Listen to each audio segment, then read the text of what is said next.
I know more about you than you ever dreamed possible. It's a fitting title for this book, since as I was reading the first chapter, I actually did feel like I was being spoken to about my most intimate insecurities. I did find myself wondering, how does the author know me so well?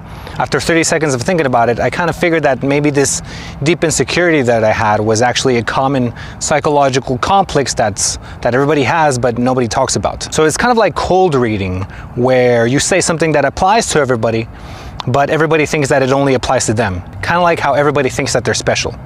But instead of the feeling of being special, it's deep psychological issues. And that's what this book is about. It basically explains the deep psychological issues that everybody has but that nobody talks about. But it speaks of it as if it's speaking to you and about your life.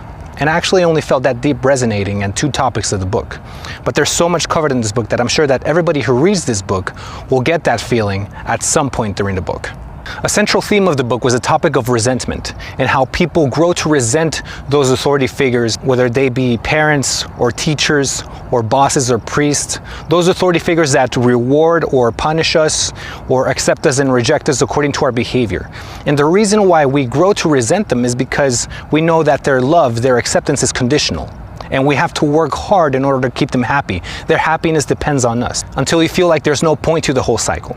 Since you've been trying to live up to their standards your whole life, when you do actually reach that point in which you do make them happy, if you ever reach that point, their reward will be meaningless. Because deep down inside you will know that their love, their acceptance is conditional.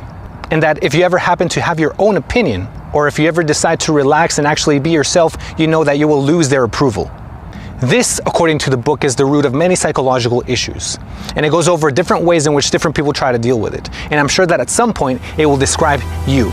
And that's when you will get this feeling like somebody really understands you, like the author really understands you on a very intimate level. I know more about you than you ever dreamed possible. These are some of my favorite quotes from the book.